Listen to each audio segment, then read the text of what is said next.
Сәлеметсіз бе, құрметті көрермендер, сіздермен бірге Банана Медиа арнасының кезекті шығарылымы. Бүгін сіздермен бірге мен Балжан, менің әріптесім Аружан. Барлығыңызға қайырлы күн, құрметті достар. Бүгін бізде арнайы келіп отқан қонағымыз бар. Бұл Мақсұт Нәрікбаев университетінің белсенді студенттерінің бірі Мақсат Тілектесұлы. Сәлеметсіз бе, Мақсат, өзіңізді таныстырып кетсеңіз болады? Армысыздар, осылай мені шақырып құрметтеп отырғандарың үшін көп алғыс айтамын. Негізі белсенділікті мен мектеп жасынан бастағам. Университетке келгеннен кейін өздеріңіз көріп отырғандай тастап кеткен жоқпын. Иә, шынымен де көріп отырмыз, өте белсендісіз, барлық іс-шараларға қатысасыз. Жалпы Мақсұт Нәрікбаев университетке қалай түстіңіз? Жолыңыз неден басталды? Жақсы айтып берейін онда. Онда жол десеңіз, мен тағы бір 6 жыл артқа айналдырайын. Мен 5-ші сынып оқып жүрген кезде мамандық таңдап бастадым. Сол кезде мамандықтардың ішінен маған ең қатты ұнағаны осы дипломатия мамандығы болды, яғни халықаралық қатынастар және дипломатия. Осы мамандықты таңдағаннан кейін университеттерді қарай бастадым. Басында мынадай керемет сөз бар ғой: жұлдыздарға ұмтыл, айға міндетті түрде тиесіз деп. Солай жұлдыздарға, яғни шетелге түсем деп көздеп жүріп, бірақ та сосын өзіміздің рынокты қарап, өзіміздің рыногымызда, яғни өзіміздің нарығымыздағы қандай керемет университеттер бар деп қарай бастадым. Ішінде Назарбаев университеті мен осы университет көзге түсті. Осы университет маған жылы болып көрініп, осы университетті таңдадым ішінен. Енді осы университетқа түспес бұрын мектеп кезінде белсенділі болдым деп айттыңыз. Және сол белсенділікті осы университетке келгенде, осы университетте көрсете бастадыңыз. Өзіңіздің бойыңыздан қандай да бір ерекше қасиеттерді байқап, өзіңізге жаңа ашулар аштыңыз ба? Өте керемет сұрақтардың бірі. Маған көп қоя бастайды осы сұрақ. Ең басында мен мектеп оқып жүрген кезінде 1-ші сыныптан бастап 5-ші сыныпқа дейін мен қолымды көтеріп сабақ айтудың өзіне ұялатынмын. Өте интроверт, сондай өз-өзіне жұмылған адам болатынмын. Бірде маған кішкене сенім берген менің ұстаздарым деп айтсам болады. Сабақтар кезінде маған осындай сеніп, Мақсат, сен осындайсың ғой, тақтаға шығып сабақ айт деп осылай ұмталандырып, 2 жылдан кейін мен мектеп президенті атандым. Осы жайт мені осындай ашып, лидерлік қасиеттеріммен және де осындай жауапкершілікті ала білу қасиеттерімді арттырды деп айтсам болады. Біздің университет шынымен де барлық келген студенттерді жан-жақты ашады. Сол жайлы біздің мысалға қандай жағынан әртүрлі студенттерді біздің университет ашады, қандай жол арқылы ашады деп ойлайсыз? Қандай көмегін көрсетеді университет? Жақсы. Онда мен былай жауап берейін. Біздің университет осы Қазақстанның ішіндегі ең керемет платформалардың бірі студенттерді ашатын. Тіпті мынау бағана осы студия нені бастамас бұрын біз айтқанымыз осы студенттерге қандай нелер беретінін. Яғни жай сабақтың өзінде 1-ші күннен бастап бізде дебат ойнатты. Қандай керемет мүмкіндігі. Ағылшынша осындай дебат ойнадық. Студенттер 1-ші күннен бастап өзінің саяси көзқарастарын білдіре бастады. Осындай керемет не бастады. 1-ші күннен бастап практика басталды. Міне осындай практикалар. Ол бірақ жай ғана сабақтар болды. Ал мынау несіз, жай ғана ұйымдарды алатын болсақ та, мысалға амбассадорлар деген ұйым бар, керемет ұйым, мен 1-ші семестрде сонда болдым. Хередитас бар. Одан кейін қазір мен өзім председательмін, сол ұйымның төрағасымын, жастар рухы бар. Өте адамдарды ашатын, саяси көзқарастарды, осы әлеуметтегі проблемаларды көрсетіп, соларды шешу жолдарын ұсынатын керемет ұйымдар. Мен білуімше, амбассадорлардың осы ұйымы өте мықты, өзін жақсы көрсете алатын студенттерден құралған. Және де олардың басты мақсатымен, енді бастаған, мысалы, университетқа түскен кезде сіз өзіңіздің бастауыңызды сол жерден бастадым дедіңіз. Мүмкін сол сізге болашаққа қандай да бір талпыныс, мотивация берген шығар. Амбассадорлардың ұйымы жайлы не айта аласыз? Онда мен былай айтайын. Ол ұйымның төрағасы Әлтайыр өте керемет адам, адамдарға мотивация беріп, барлық адамға жекеше подход тауып, соларға сеніп, соларды алдыға ұмтылдырады. Амбассадорлардың ұйымын мен былай айтар едім. Ол нағыз лидерлікке, жауапкершілікке солай ұмтылдыратын, әрбір студентпен жеке жұмыс істеп соларды, мысалға, адамдардың, студенттердің, оқушылардың алдында қалай өзіңді көрсетуің керексің, сен қалай выступать етуің керексің, соның бүкілін үйрететін ұйым. Мен оның алдында курсы ораторского мастерствоға барғам. мен шынымды айтсам осы амбассадорлардың ұйымы курсы ораторского мастерстводан, яғни ораторлық шеберлік курстарынан мүлде кем емес. Менің ойымша біздің көгілдір экранның артында қарап отырған амбассадорлар бір шайқалып ойнап қалған шығар. Жалпы сіз айттыңыз, жастар рухына келдім деп әлі қатысушысыз, және білуімше қазір сіз сол жерде төрағасыз. Бірақ та бірінші курсыз. Қалай осындай деңгейге дейін жеттіңіз? Өте керемет сұрақ, бірақ бұл деңгей деп айта алмаймын. Әрбір талпынған студент, әрбір осындай ішінде желаниясы бар адамдар бұл жерге жете алады деп ойлаймын. Жастар рухына шынымды айтсам, оның алдында да универге келмес бұрында жастар рухына барып, сол ұйым туралы біліп жүргенмін. Университеттің амбассадорлар болып жүріп, басқа да қандай нелер ұйымдар бар екен деп қарап жүргем. Осы бұрынғы Жас Отан, қазіргі жастар рухы ұйымына сол 2-ші семестрден бастап тұрдым. Сосын бір жағынан амбассадорство, бір жағынан жастар рухы, екі жақты былай таңдап жүріп, жастар рухын таңдадым. Осы екі жақты организациялармен, ұйымдармен сабақты да бірге алып жүру кезінде қиындық туды ма? Немесе ол керісінше ары қарай одан да жоғары жетістіктерге жетуге жол ашты ма? Сол қиындықтар жайлы кейбіреуінде мүмкін басынан өтеді ғой. Өзімізде университетке түскен кезде осындай ұйымдарға қызығып, ұйымдарға кіріп, сол жерде мысалға саяси ұйым екенін білемін. Әрқашанда осындай жиналыстар жасайды, көмек көрсету үшін сборлар ашады. Осыны алып жүру қиынға соғады негізінен. Сіздің басыңыздан сондай өтті ма оқиға? Бөлісіп берсеңіз. Әрине жоққа шығармаймын. Қиыншылықтар бар, кейбір кездерде түні бойы отырып слайдтар жасауымыз мүмкін, отчет жазуымыз мүмкін. Бірақ бұның барлығы ертең біздің болашақ карьерамызда өз залалын тигізетін нәрселер ғой. Сондықтан мен еш өкінбеймін. Сабаққа келетін болсақ, сабақты мен өз жүрегімен, бағана осының алдында айта кеттім ғой, өз жүрегімен таңдап алғасын, ол мүлде маған қиыншылық тудырып жатқан жоқ. Жастар рухы туралы кішкене айта кетейін. Жастар рухы елбасымыздың 2008 жылы елбасымыз бірінші президентіміз Нұрсұлтан Назарбаевтың айтылуыменен 2008 жылы жастар жылы деп бекітті. Сол жылы Нұр Отан болатын еді ғой, оның алдында. Партиясы. Нұр Отан партиясы. Соның жастар қанаты деп, яғни қолдаумен осындай жеке ұйым ашылды. Ол патриоттық, әлеуметтік осындай ұйым. Жастарды патриоттыққа, өз елін сүюге үйрететін ұйым. Міне осы ұйым, сосын сондай өзімнің ойларымды, идеяларымды тастап көзге түскеннен осындай жауапкершілікке лайық деп танылдым. Жастар рухында жалпы студенттер болғандықтан бұл оларға үлкен қолдау деп өзім ойлаймын, себебі олар өздерінің жаңа айтып кеткендей ойын бөліседі, идеясын бөліседі. Бұл мүмкін болашақта бір қандай саяси өзгеріс енгізуі мүмкін. Сондықтан да бұл ұйымның құндылығы өте жоғары. Жалпы амбассадорлар демекші, менің білуімше сіз 10-нан астам мемлекеттің өкілдерімен кездескен болатынсыз. Жалпы тәжірибеңіз туралы айтып кете аласыз ба? Және де осы өкілдердің арасында қайсысы сіздің жадыңызда шынымен есте қалып қойды? Жақсы сұрақ. Бағана басында айта кеткенде, біздің универіміз өте керемет платформа сондай. Мысалға бізде аптасына бір рет, 2 аптада бір рет әр елдің елшілерін шақырады біздің университетке. Яғни болашақ дипломаттарға осындай нұсқау беру үшін. Олардың қандай, мысалға, бағана айта кеттіңіз ғой сіз, не деп, қандай посол, яғни қандай елші сіздің жаныңызда қалды деп. Мен Ева Полона жайлы айта кеттім келіп тұр.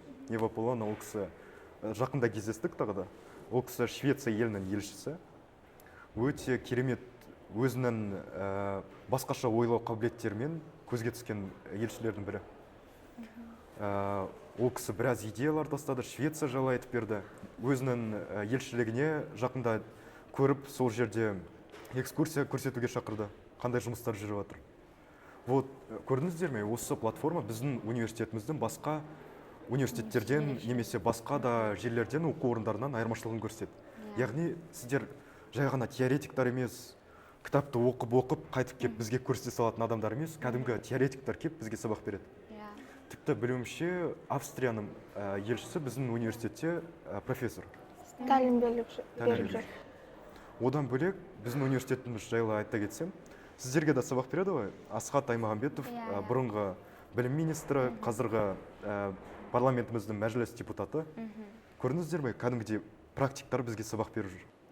Қазір сіз халықаралық қатынастар мамандығы бойынша оқып жүрсіз, иә? Негізі түспес бұрын бұл мен таңдауым дедіңіз.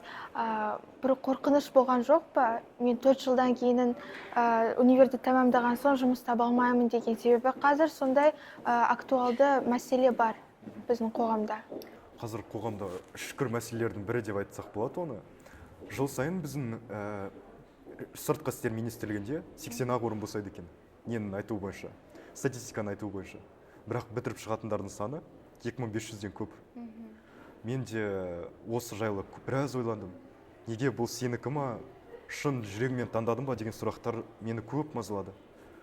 Осы кезде керемет профориентаторлармен жұмыс істеп, мен қазір айта кетейін, Динара деген кісімен жұмыс істедім. Ол кісі өте керемет профориентациялық кеңес жасады да, сен қорықпа, мүлдем. Сен білесің ба, сыртқы істер министрлігі болмаса елшіліктер бар қаншама елімізде, халықаралық компаниялар бар, сол жерлердің бірінде өзінің орныңды табасың. Мен саған сенемін деген сөзді айтты да. Маған ішіме газ беріп жүрген нәрселердің бірі болды, яғни артымнан итеретін серпіліс берді ол. Менің ағылшын деңгейім, басында ағылшын деңгейім туралы айта кетейін. Орта деңгеймен түстім да, бірақ мына жаққа келген кезде басында үйреншікті болмады. Біз андай жай ғана күнделікті өмірдегі ағылшынмен сөйлеп жүрік қой, а мына жақта профессионалдық ағылшын. Осы ағылшын жайлы біраз қорқыныштар болды. Бірақ жаңағы өзіне ұнағаннан кейін ол қиыншылықтардың бәрін жеңіп, қазір жақсы результаттар көрсетіп жатырмыз деп ойлаймын. Халықаралық қатынастардан бөлек бір таңдаулар болды ма? Иә, әрине болды. Мен бірақ сол мамандық аясында ғой. Востоковедение, яғни шығыстану мамандығын қарадым, аудармасы, сондай мамандықтарды таңдап, қарап жүріп, яғни план Б деп соларды қарап жүріп, осы халықаралық қатынасты бағанағыдай жұлдызым қылып алдым ғой.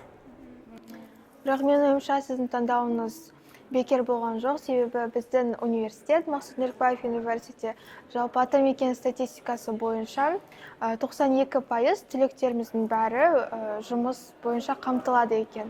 Жалпы сол ақпаратты естіп өте қуанышты болдық. Сізге де сәттілік тілейміз бұл тұрғыда. Жалпы осы тақырыптан алыстамай тағы да бір сұрақ қойғым келіп тұр. Сіз ағылшын тілін деңгейімді көтеріп алдым дедіңіз, иә?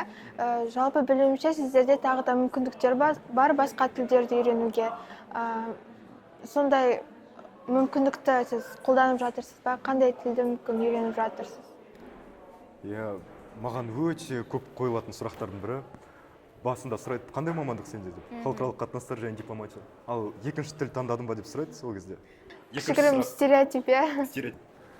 Басында ағылшын деңгейімді көтеріп алайын, кішкене деп, сосын басқа тілдерді. Мен қазір Европаның елдерінде, соның ішінде Францияға көп қызығамын. Олардың культурасы, олардың бағанағы болып жатқан экономикалық жағдайлары. Біздің университетке тіпті Макрон келді ғой, оның өзі бір үлкен бум болды мен үшін. Сол екінші тіл ретінде мен қазір француз тілін қарастырып жатырмын. Болашақта екінші курстан бастап француз тілін бастаймын деп өзім шешім қабылдадым. Аншанте. Енді әлеуметтік мәселелер жайлы шетелдің айтып бастағаннан кейін өзіміздің мемлекетте, мысалға бағанадан айтып жатқан жастар рухы сияқты ұйымдардың Қазақстанның болашақта қандай өзгерістер береді, әлеуметтік мәселелер бойынша қандай бәлкім жаңа шешімдер шығатын шығар, сол жайлы не айта аласыз? Өзіңіздің тәжірибеңіз бойынша қандай болжамдар ойыңызда бар? Жастар рухы ең керемет мынандай инкубатор деп айтсам болады. Яғни инкубатор ертең партияның адамдары болатын болса да, ертең болашақ біздің мемлекетіміздің госслужбаға баратын адамдар болса да, өте керемет сондай инкубатор деп айтсам болады тағы да. Ол яғни активисттардың бүкілін осылай тартады жаңағы ұйымның ішіне. Оларға көрсетеді, әкімдер қалай жұмыс істеп жатыр мысалға, депутаттар қалай жұмыс істеп жатыр. Тіпті біз жақында осы жастар рухының атынан Японияның посолымен бірге бір жұмыстар атқарған болатынбыз. Көрдіңіздер ме? Сонда олар көрсетеді. Тіпті мынау елімізде болып жатқан қазір қабырғамызды қайыстырып осындай қатты мұнайтқан нәрселердің бірі елімізде болып жатқан қазіргі су тасқындары. иә Осы жастар рухы осы су тасқындарының ортасында жүр қазір. Алдында біздің төрағамыз Ақерке Ескендірова айтпақшы, елімізде 600 мыңнан астам еріктілер қазір жастар рухының атынан көмектесіп жатыр. Яғни жастар көріп жатыр қазір елімізде қандай мәселелер болып жатыр, қалай шешу керек бұны, қалай алдын алу керек, бұның бүкілін көреді да ертең жергілікті тұрғындардың жергілікті органдарға барса да, ертең министрліктерге барса да, олар көрді қандай неге алып келетін салдары бар екен. Енді соны шешуге ертең патриоттық сезімдерін оятуға бұл үлкен осындай ұйым деп айтсам болады. Сосын бағана потоктар деп айтып жатыр едім ғой. Бізге осы жақында Аш-Шалы ауданы Жібек жолы ауылында біз неге қатыстық? Осы жастар рухы ұйымының атынан, жастар рухы эмени ұйымының атынан бізде 11:30-да звондады. Осындай бізге қауіп төніп жатыр тұрғындарға. Сіздер активистер жинап, осындай кім қалайды, солар барып көмектессін деп. Біз 11:30-да оперативно 250 балаға хабарласып, ішінен 10-15 баланы жинап, сол Жібек жолы ауылына бардық. Жаңағы жерге барсақ, су таяқ келіп қалыпты былай. Яғни нені дамбаны асайын деп тұр екен. Сол кезде жастар рухының басқа да филиалдар бар, барлығы жиналып, жаңағы жерде 150-200 адамдай жұмылып, жаңағы қаптарға құмдарды салып, сол жерге дамбаны көтерген болатынбыз. біздің осы университетте оқитын студенттарға болашақта оқу бойынша университеттің белсенділігі бойынша қандай басқа да кеңестер беретін едіңіз? Ол біздің университетімізді белсенді болмай бітіру қиын, шынымды айтсам. Мынау баллон системасының керемет бір негіздерінің бірі CSI жүйесін енгізді біздің. Неше болды? Осымен 5 жыл болды ғой деймін, қателеспесем. Сол CSI жүйесі қазір өте керемет платформа, чтобы адамдарға, яғни студенттерге олардың потенциалдарын оятуға, яғни белсенді болуға итермелейтін күшті нәрсе. CSI дегеніміз ол creativity, сервис және intelligence. Яғни сен бір семестрда intelligence пен бізде S әйтеуір тұрақты, intelligence пен creativity'ді таңдауға болады. Қосымша қылуға болады. Естіп жатырмыз, көптеген студенттер CSI-ға қарсы шығып жатыр, петициялар жазып жатыр. Соған ойыңыз қалай? Негізі дұрыс емес, бұл керісінше былай бізді ашып солай көрсететін жүйе ғой. Бұны біздің специалисттер университетіміздің жаңағы мамандар қарап, арнайы қосқан жүйе деп ойлаймын. Ал студенттерге бұны біраз уақыт өткеннен кейін түсінеді деп ойлаймын.